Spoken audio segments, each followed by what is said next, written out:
今天清理的时候也已经发现了，可以说是大量的这种丝绸的一种存在。在丝绸上会有符号或者文字的出现，不失为一种可能性。我们必须沿着这样的一个路线和思路去思考这样的一个问题。如果没有只言片语留存人间，三星堆人究竟想要隐藏怎样的秘密？文字一直是三星堆最大的谜团。规模如此巨大，遗存器物如此丰富的三星堆，似乎不应该和文字无缘。青铜龟背形网格状器，再一次为我们带来了找到文字的希望。呀，文字，我觉得这玉不简单。漫天飞舞的雪花，就如3000多年前一样，它似乎掩盖了过往所有的秘密。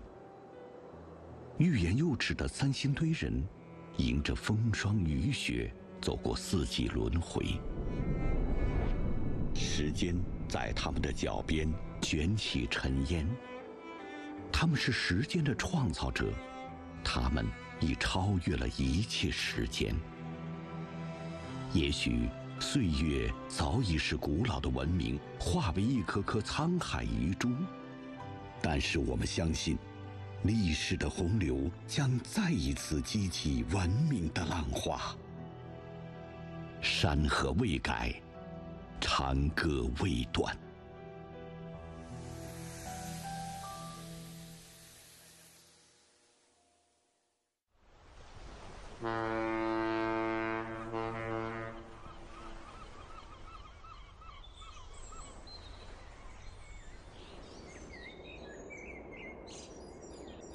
香港故宫文化博物馆举办的特别展览《凝视三星堆四川考古新发现》，吸引着人们从港岛各地赶来参观。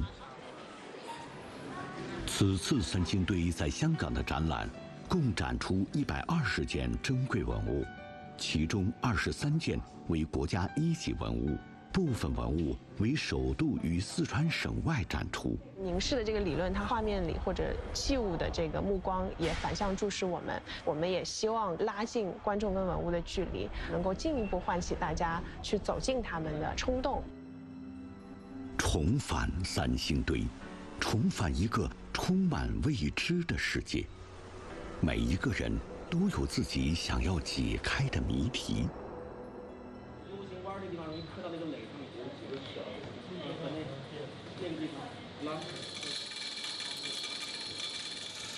好，再拉，好，等一下。青铜虎头龙身像出土于8号坑，高约80厘米，圆圆的脑袋和耳朵像老虎，但头顶却有着长长的犄角，而身体却像龙一样呈腾飞的姿态。虎头龙身像暗藏着许多小惊喜。除了底部凤鸟嘴里掉落的小零件，考古人员还为它找到了一条遗失的长尾。那这个定的是龙还是虎啊？虎头龙身像现在的名字，它应该就是龙虎结合的一个形象，因为包括整体上的这个纹饰，就是之前三星堆那个1号坑出了一件那个虎形金博士，就是这种纹饰的话，可能就还是老虎身上的纹饰。龙身蜿蜒而神圣，虎首稳健而勇猛，铜鸟优雅而灵动。如此这般奇妙的结合，在8号坑出土的青铜尊身上，得到了另外一种诠释。从中原地区有可能流传或者是引进的这样的一个酒器，然后呢，上面装上一个带有三星堆特色的一个器盖，又将这个器盖呢完全铆住死，成为一个封闭的容器。但是这个封闭容器呢，它这个盖子又做成镂空型的，就使得你这个容器变成了你能看到容器中的东西，但是又无法取出。这样一个有趣的组合，从这个工艺，包括这个造型以及它的一些细节，可以完全证明这是三星堆文化，包括巴蜀的古文化与中原文化的一种融合。学者认为，一件青铜器的出土地不一定就是其铸造地。北京科技大学冶金考古团队通过研究1、2号坑出土青铜器的残留泥芯，发现三星堆青铜器面具、其他非容器等本地风格特征器物泥芯与容器类器物泥芯在化学成分及显微结构上均存在较大差异。由此，专家推测三星堆出土青铜器应该存在多个铸造地。三星堆人为何会铸造这些造型奇特的器物？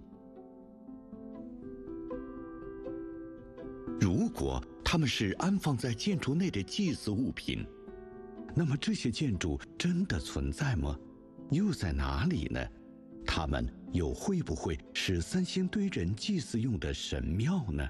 在整个这8座祭祀坑的西北方向分布着一座大型建筑群，在它的基础里边发现有与祭祀活动相关的遗存，所以它们应该是与祭祀活动密切相关的建筑群。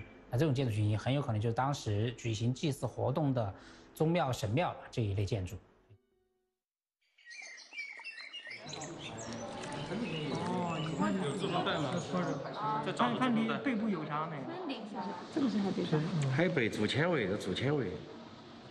为什么要叫月光宝盒？其实我不理解。宝藏。出土于7号坑的青铜龟背形网格状器，是3到8号坑出土器物中最为神秘的器物。它外部由青铜材质制成，形状是类似龟甲的椭圆网格状结构，其中一侧有类似荷叶和插销的开关，似乎能打开与扣合。而封存于内部的玉石上还发现了丝绸残留物。青铜、丝绸、玉这些华夏文明的符号，都在这件器物上得到了完美的体现。铜网格形器的玉器表面也残留着丝绸，面积相对来说比较大，而且它成片存在。那么我们就必须将这种成片的完整的信息完全的提取出来。提取完整的信息必须把它打开。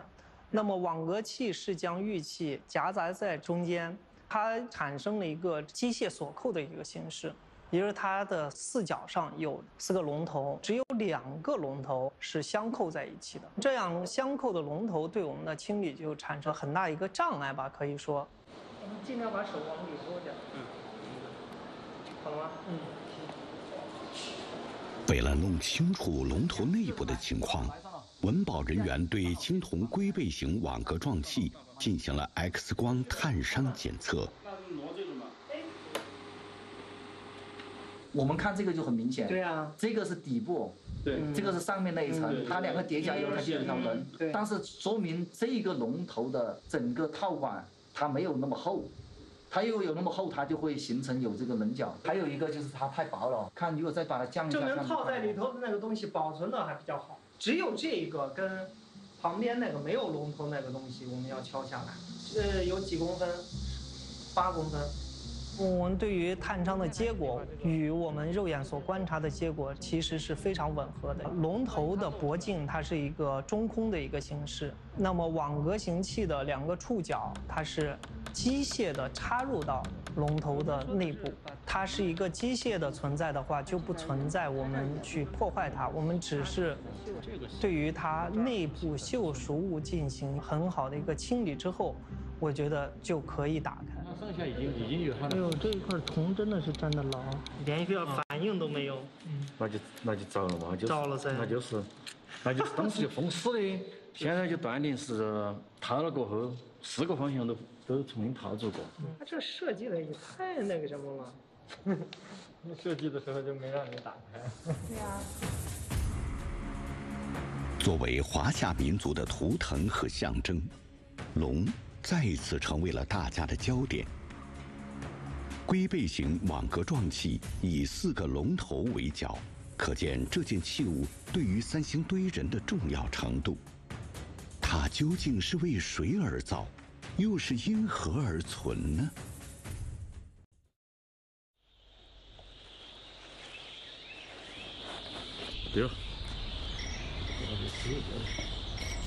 郭汉忠希望借助 CT 检测，彻底探明龙头的铸造工艺。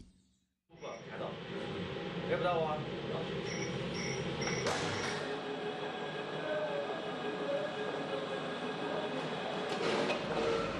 有2个凸出来的嘛，这里2个凸出来的，对吧？就这里2个是凸出来的，做个反，直接浇铜液把它给注接住。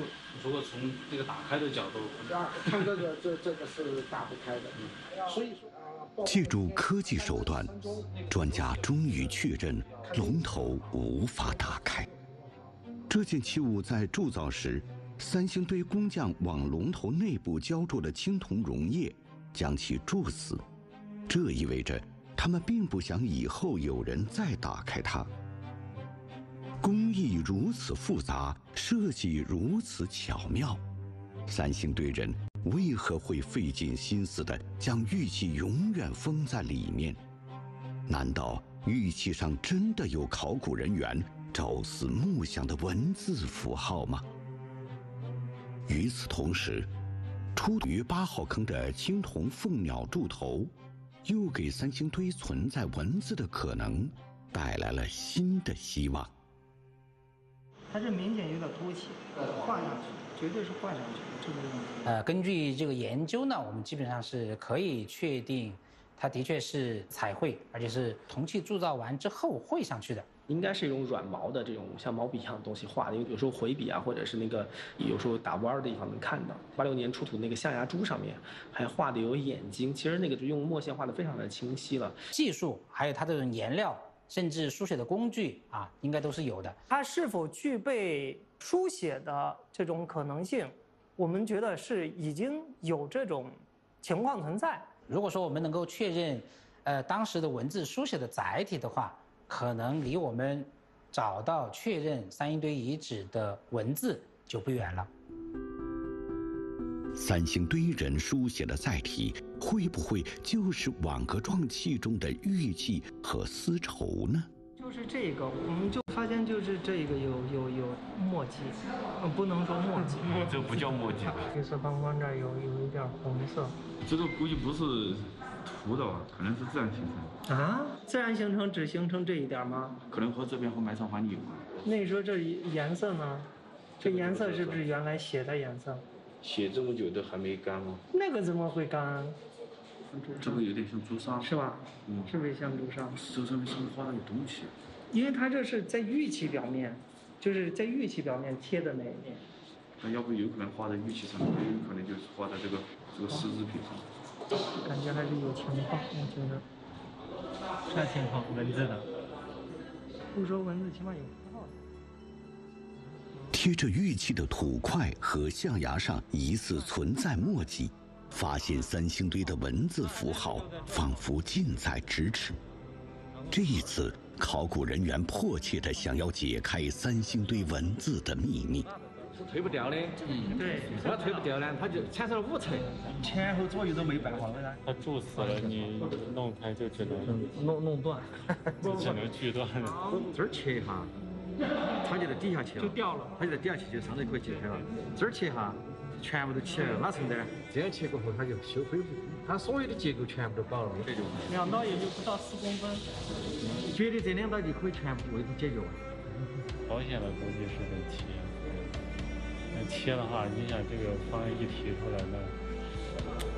切也许是目前打开龟背形网格状器唯一的方法，但对于文保工作者来说，这却是一个有些过于大胆的想法。首先，我个人觉得是必须得打开了，就是怎么看是最少的这个伤害啊。具体位置呢？利用啊，它这个本身都有一些缝隙，就伤害最小的。伤害最小的，的确是动了脑子。就在这些位置上选嘛，这些位置上选。它在这种地方割是最容易修复到完全看不出来痕迹的。对，虽然我也没问题，切割包括具体切割位置都没问题，但就是切割之前可能这些有的区域要先处理。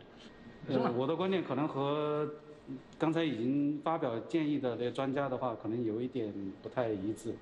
实际上，我还是比较倾向于保留这个现状。即使把它打开，然后再来清理的话，也不一定能够保持这个完整性。而且它里面是个什么情况的话，现在还不太清楚，可以大家慎重的一个考虑。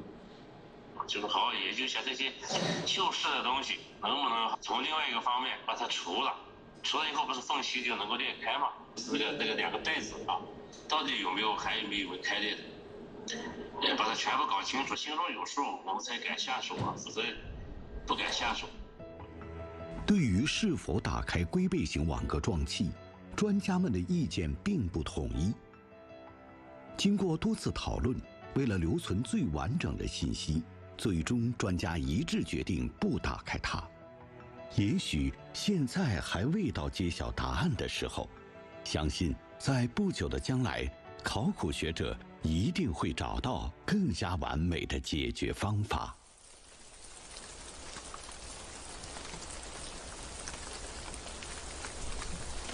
不过，考古人员并没有放弃寻找文字符号的希望。远道而来的中国丝绸博物馆的文保人员将继续开展龟背型网格状器的后续清理工作。我们是想在网格器上寻找纺织品上面是否有墨书。印会的话就是那种有颜色的，肯定是有颜色或者有黑色的这种东西，所以一碰到有一点点黑的时候，我们就很小心就把它给提取出来，到时候在写文章看一下是不是就这样子。交错的线条看似有序，却藏着我们难以知晓的过去。在 F45那个网格里面有几笔笔画，感觉像墨迹，但是现在还不能确定吧？对啊，这高度差不多嘛，这个越看越像墨了。这里有一点，露出来了。我们对每一块提取出来的丝绸进行红外成像、高光成像分析的时候，总有些许的这种墨迹的情况存在，但是呢，它确实存在的面积太小了，就是不足以去判断它能够形成一些图案或者文字。三星堆出土众多精妙绝伦的人工制品，说明他们曾经可能拥有高度发达的文明。如果没有文字系统，仅靠口口相传，怎么能制作和传承这些工艺？比如说眼睛啊，或者是这个太阳啊，这个之类的符号，我们不敢把它称之为文字。如果我们三星堆将来能够发现文字的话，比这个中原的甲骨文来比的话，最多稚嫩一些吧，但是也不至于还停留在只是以象形符号来作为文字表达的这样一个阶段。也许在这片土地之下，还有未被发现的文字。也许三星堆人使用了其他方式进行交流，他们用自己的勤劳与智慧，创造出了一个伟大而独特的文明。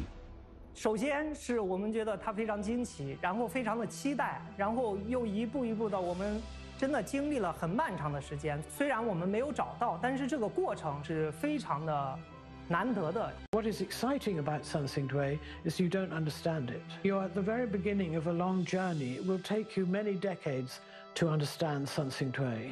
86年的这个发现已经震动世界了，这个三星堆的发现改写了中国的这个青铜时代的这么一个图景，没有任何人想到会有这样一批完全意想不到的青铜器发现在这个中国的这个西南地区。三星堆人不仅创造出了人首鸟身的神，而且还用青铜和木头制作出了大量的不同造型的人像和神像。这些创造给我们的艺术史增添了新的一页，是对中华文明的一个很重要的贡献。青铜神树、青铜神坛、金面具、玉琮玉刀等等，这些穿越时空的旅行者，他们曾见证过文明破晓时的光芒璀璨，也感受过文明滥觞时的万千气象。如今，他们既是重返三星堆的钥匙，也是指引我们走向未来的信使。通过这种新的发现，能帮助我们更好地认识这片土地上的这群人在那个时代所做出的这么一番事业。One of the important things that Sanxingdui has reminded all of us is that China is, of course, a huge region, and that is a very colorful mosaic of different cultures that interact and evolve in different ways. And so it becomes very hard to talk about the history of one China, but with very different colors. And what makes China rich and important is what we would call diversity. We think diversity is very important. And the more diversity you have, the more ideas you will have, and the better new industries, for instance. We would think China's diversity is one of its great strengths. 中国的青铜文明在全世界绝对是首屈一指。我们的高超的铸造工艺，我们丰富的精神世界，觉得三星堆意义重大，让世界了解中国现代的中国和古代的中国。时光如旅，星奔川雾。也许现在还未到揭开谜底的时候。三星堆的田野考古仍在继续，考古学者对这片土地的探索与热爱也从未止步。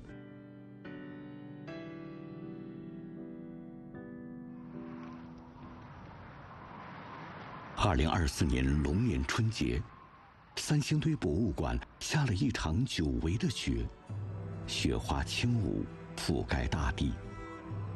也许我们看到的雪与我们祖先看到的雪并无二致。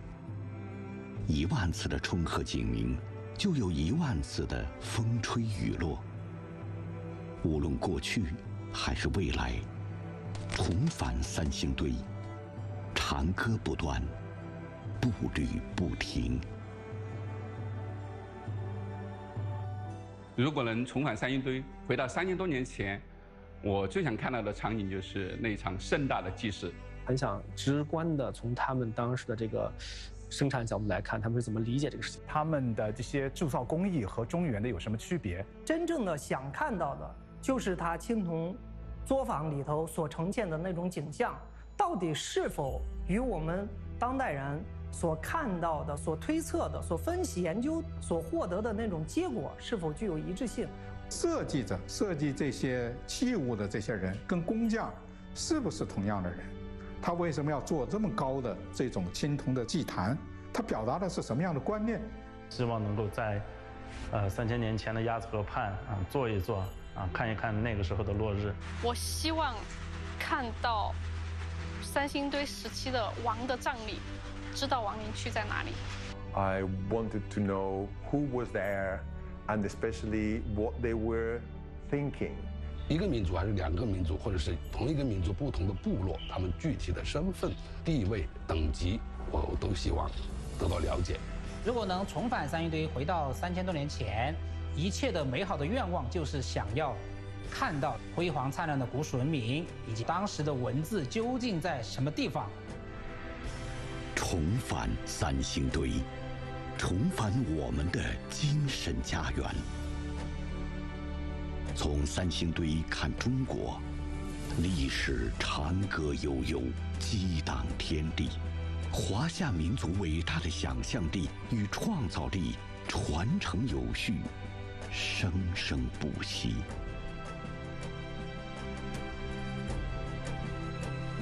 天地之间，应该有如此之中国。